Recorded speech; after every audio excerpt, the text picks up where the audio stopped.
يا مساء الفل عليكم، ازيكم عاملين ايه؟ يا رب تكونوا بخير. كل سنة وانتم طيبين، ويا رب تعود علينا الايام بخير، ويجي علينا رمضان ولا فاقدين ولا مفقودين يا رب. هنعمل النهاردة مع بعض فراخ بالسماق. هو بالقاف، فاحنا بنقول عليه السماق يعني، بس هو بالقاف. وهنعمل محشي كوسة وبتنجان في الفرن بطريقة حلوة جدا، وتوابل كده هتخلي معاكي طعمه جامد جامد يعني ان شاء الله. انتوا زي ما انتوا شايفين الكوسة فتحناها، لا الرز بتاعها مفلفل وحال، والفراخ زي ما انتوا شايفينها مستوية وجميلة كده. انا معايا الكوسة ديت. طبعا كلنا عارفين ان تقوير الكوسة سهل، وكلنا بنعرف نقور كوسة عادي. بنقورها كده ونغسلها كويس، وبنحطها في مصفى عشان ايه تصفى، على ما بنجهز بقية الحاجة بتاعة المحشي. طبعا الكوسة معروفة بالفوائد بتاعتها، ومفيدة جدا، وبتبقى طعمها جميل جدا سواء عملتها طبيخ بشاميل محشي. معروفة يعني ان هي بتبقى خفيفة وطعمها حلو. ورمضان جاي بقى، كل سنة وانتوا طيبين، والعزومات بقى والاكلات والمشاوي والمحمر والمشمر. طبعا ما تنسوش بقى احبابكم في الوصفات اللي انتوا بتعملوها، والعزومات بقى. كل سنة وانتوا طيبين.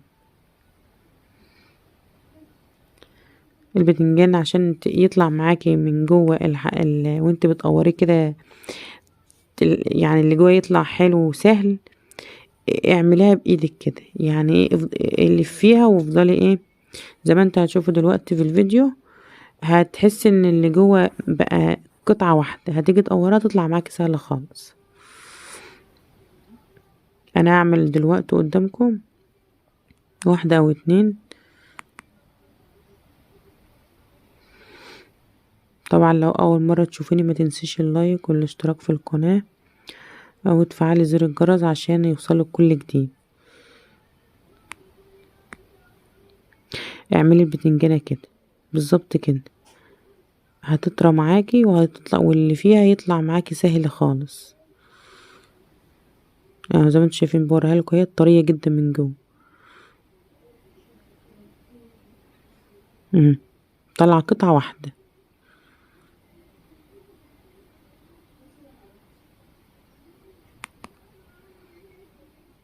على الرخامة او اي حاجة عندك، وهتلفيها بايدك كده تطريها، اللي جوه هيطلع سهل جدا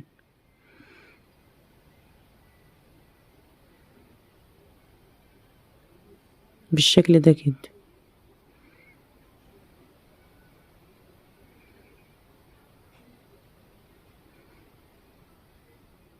طبعا طريقة التقوير قدامكم واضحة وسهلة جدا للمبتدئين، اللي لسه اول مرة يعملوا المحشي، او مثلا لسه في البداية يعني سنة اولى طبخ زي ما بيقولوا.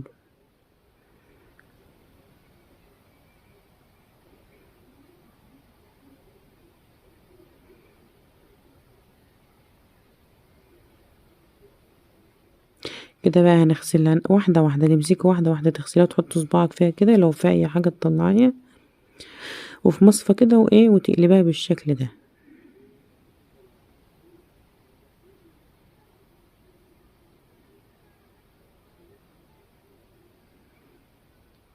طبعا بقى هتسيبها تصفى كده على ما بتعملي انت بقى ايه الخلطة بتاع المحشي والتسبيكة والحاجات دي كلها. على ما هتخلصي هتلاقيها نشفت معاك. معايا بقى الكبة، هتفرمي بقى البصل او على ايدك زي ما تحبي بقى، او زي ما موجود عندك في البيت يعني.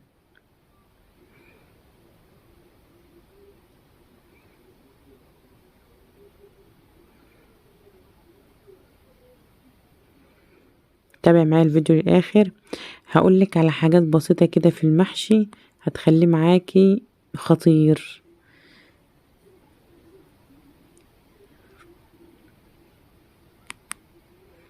معلقة سمنة حلوة كده محترمة، شوية من الزيت برضو. هنخليها بس ايه تصفر بس كده. معلقة من التوم المهروس على الفلفل.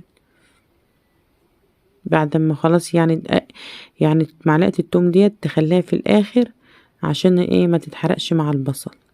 شايفين طبعا الطماطم عاملة ازاي ما شاء الله. انا عاملة الصلصة دي في البيت، هبقى انزل لكم برضو الطريقة في فيديو تاني. متصفية وجميلة ولا عليها لون ولا اي حاجة. وادي اول سر من اسرار المحشي. عارفين الزعتر اللي هو الاورجانيك ده اللي هو الاوراق، جميل جدا بيخلي صراحة المحشي في حتة تانية. معلقة من مرقة الدجاج البودرة، شوية من الفلفل الاسود، معلقة من توابل الفراخ الكنتاكي، شوية من الهيل المطحون. التوابل دي هتخليلك المحشي في حتة تانية. وطبعا الملح، وما تنسيش معلقة السكر عشان الحموضة. هتسيبها، هي مش هتغيب في التسبيكة لان الطماطم تقريبا كده طيبة. هنعمل بقى ايه الخلطة بتاعنا. نجهز برضو صينية الفراخ عشان هنجهزهم الاتنين مع بعض، هنحطهم مع بعض في الفرن يعني. معاكي بقى بصلتين حلوين كده محترمين او 3 زي ما تحبي، هتقطعوهم جوانح كده بالشكل ده.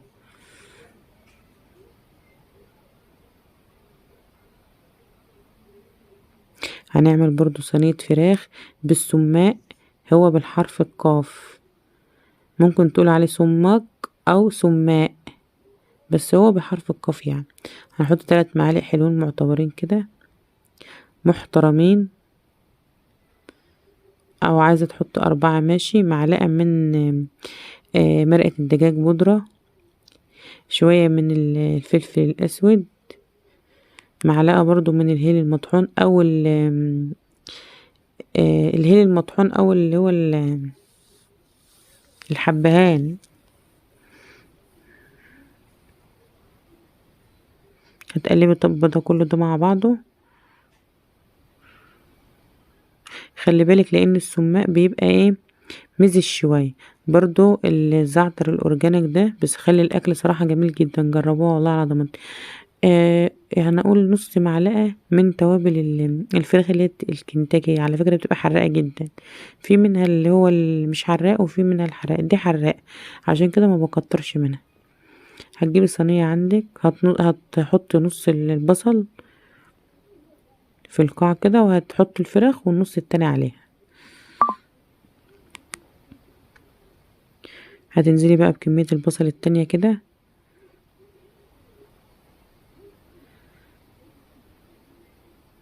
وهتدخلها الفرن. هتطلع طعمها مش قادرة اقول، مش عايزة اقولك ان انت هتسيبي الفراخ وتاكلي البصل، بيبقى طعمه جميل جدا. زائد عن كده كمان ان هي هتبقى مشوية يعني طعمها طعم المشوي.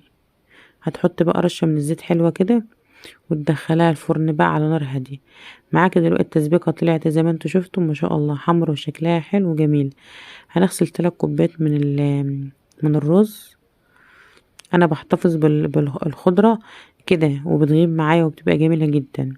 بغسلها وبحط مناديل تحت او فوطة نضيفة، وبحط فوطة تاني فوقها عشان تشرب لما بتبقى في التلاجة بتبقى مثلا عليها زي مية كده بخار كده، فالمناديل او الفوطة بتشرب المية فبتخليها محتفظة دايما ان هي ايه بتبقى صاحية كده يعني بتبقى فريش كده. طبعا كده التسبيكة جاهزة معانا، والرز والخضرة والكوسة والبتنجان. حابب تقلي البتنجان مش تقليه يعني، تعمليه بس تحمريه ربع تحميرة كده في زيت، بيبقى جميل جدا معاكي ويبقى عامل زي الزبدة.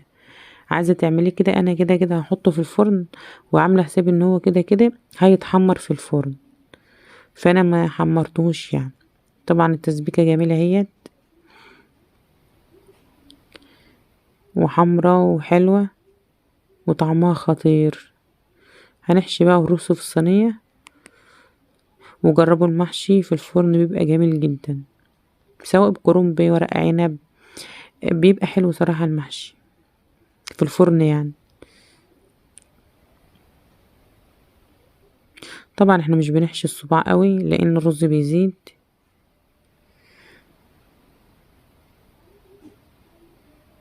كده خلاص الصينية جهزت معايا.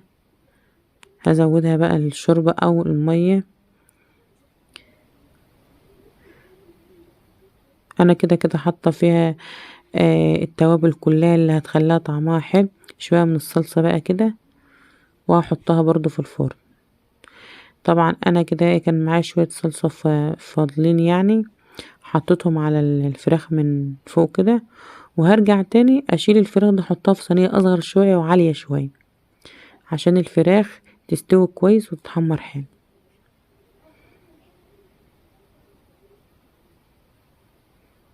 زودت بقى شويه ميه كده في الاخر.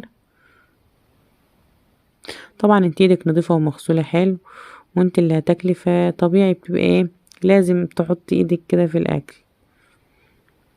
او انا قلت لكم هنقلهم في صينيه تانية ايه، عاليه شويه وضيقه.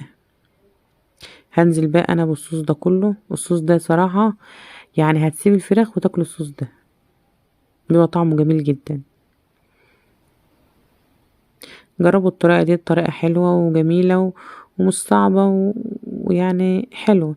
شايفين بقى الفراخ عامله ازاي، طعمها طعم المشوي، والسماق مع البصل مع التوابل اللي انا حطيتها مودين الصينيه في حته تانية جميله جدا.